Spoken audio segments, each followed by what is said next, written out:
City vision ప్రేక్షకులకు నమస్కారం. రేపు అమలక ఏకాదశి. అమలక ఏకాదశి విశిష్టత, అమలక ఏకాదశి నాడు పాటించవలసిన పూజలు నియమాల గురించి తెలుసుకుందాం.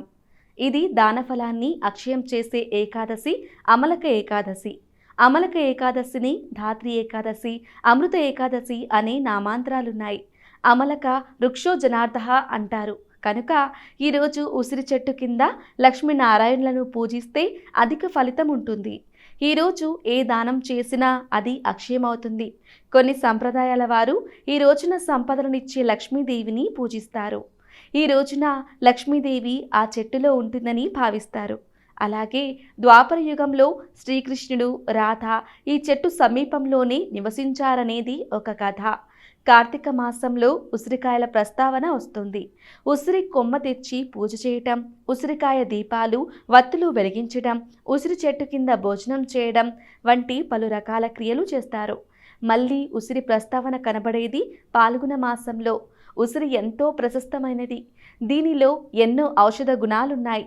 ఇక చైత్రమాసంలో కాసే ఉసిరి పండ్లకు ఒక ప్రత్యేకమైన ఔషధ గుణం ఉంటుందని, వాటి కోసం ప్రత్యేకంగా వెతుకుతుంటామని ఒక వైద్య గ్రంథాన్ని ఉటంకిస్తూ ఒక ఆయుర్వేద వైద్యుడు తెలిపారు. కొన్ని ప్రాంతాల్లో ఈ రోజుని హోలీ ఉత్సవాలకు ప్రారంభ దినంగా భావిస్తారు. ఆంధ్ర ప్రాంతంలోని గోదావరి తీరవాసులు దీనిని కోరుకొండ ఏకాదశిగా వ్యవహరిస్తారు.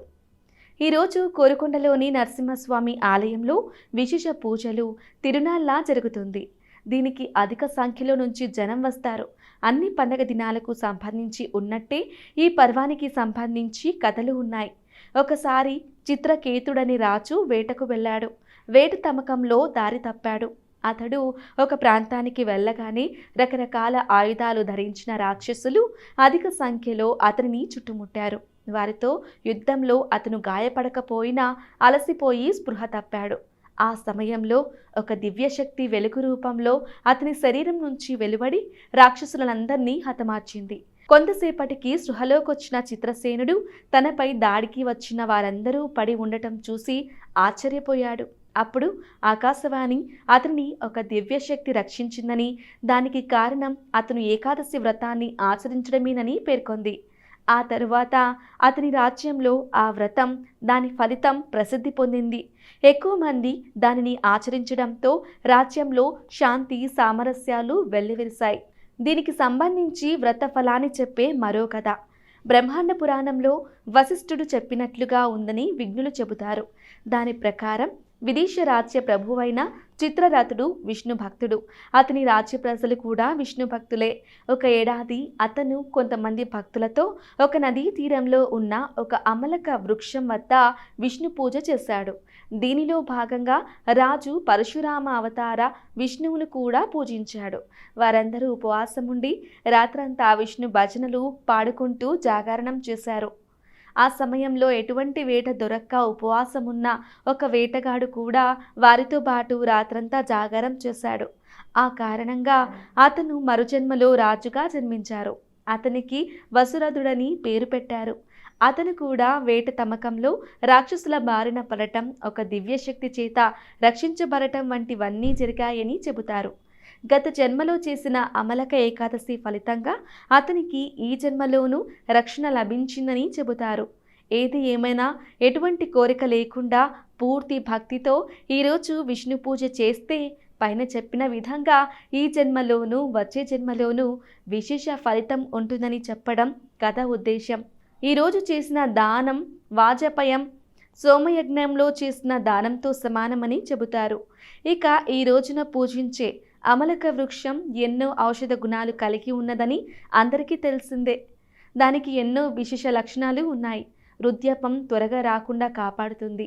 గొంతు నొప్పి, హృద్రోగాలు, పిత్తోశయంలో రాళ్ళు, అల్సర్లు, కామెర్లు, నొప్పులు, దురదలు, పేలను నివారించడం, జీవక్రియలు వేగంగా జరిగేలా చేయటం, రక్తంలో చక్కెర స్థాయిలను తగ్గించడం, జీవక్రియకు ఉపయోగించే పీచు పదార్థం దీనిలో ఎక్కువని, మలబద్ధకాన్ని నివారిస్తుందని, రోగనిరోధక శక్తిని పెంచుతుందని, కంటి చూపును మెరుగుపరుస్తుందని, రక్తాన్ని వృద్ధి చేస్తుందని, ఎముకలకు బలం చేకూరుతుందని, శరీరాన్ని చల్లబరుస్తుందని, క్యాన్సర్ వచ్చే అవకాశాలను తగ్గిస్తుందని, లివర్ను కాపాడుతుందని, శరీరానికి కాంతి ఇస్తుందని, జుట్టు నెరవడాన్ని అరికడుతుందని చెబుతున్నారు.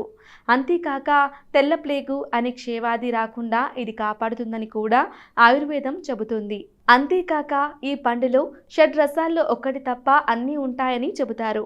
లేని ఆ ఒక్క రసం ఉప్పు అని చెబుతారు. అమలకి ఏకాదశి రోజు నాడున చేయవలసిన ప్రత్యేక పూజ గురించి తెలుసుకుందాం. ఈరోజు ఉసిరిక చెట్టు దగ్గర పూజ చేయటం ప్రత్యేకత. భక్తి శ్రద్ధలతో ఓం నమో నారాయణ అని స్మరిస్తూ ఉసిరిక చెట్టు మొదట్లో నీళ్లను పోయాలి. ఆ తర్వాత చెట్టునకు పసుపు, కుంకుమ, గంధం పూలతో అలంకరించి దీపం, ధూపం, అరటి ఆకులో అరటిపండు నైవేద్యం పెట్టిన తరువాత చెంబులో కొన్ని నీళ్లను పోసుకొని అందులో తెల్లని దారం ఉండను వేసి దారాన్ని పచ్చగా తడవనిచ్చిన తరువాత పచ్చగా పసుపు నీటిలో తడిసిన ఆ పసుపు దారాన్ని ఉసిరిక చెట్టునకు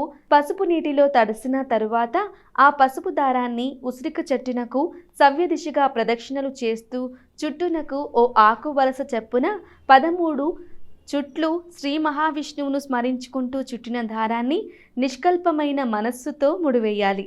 ప్రదక్షిణలు చేస్తున్న సమయంలో స్మరించవలసిన మంత్రం: ధాత్రీదేవి నమస్తుభ్యం సర్వపాప క్షయంకరి వర్చస్వం కుమారం దేవి ధనవంతం తదాకురు. భగవంతుడు భక్తుడి యొక్క ప్రేమతో కూడుకున్న పిలుపునకు స్వామివారు అత్యంతంగా ఇష్టపడతాడు. ప్రతి ఏకాదశి రోజున ఉపవాసం చేసిన వారి ఆరోగ్యానికి ఎంతో మేలు చేస్తుంది. శారీరక పుష్టి శక్తి ఉన్నవారు నెలలో వచ్చు 2 ఏకాదశులలో ఉపవాసం ఉంటూ ప్రతి నెల చేస్తే సంపూర్ణ ఆరోగ్యంతో పాటు నారాయణుడి అనుగ్రహానికి పాత్రులవుతారు. ఏకాదశి రోజు ఉపవాసం ఉండాలని కొంతమందికి కోరిక ఉంటుంది. కానీ శారీరక పుష్టి లేని వారికి కొబ్బరి నీళ్లు, జ్యూసులు మొదలైన ద్రవ పదార్థాలు తాగుతూ కూడా ఉపవాసం చేయవచ్చును. భగవంతుడు తనపై భక్తి కావాలని కోరుకుంటాడు.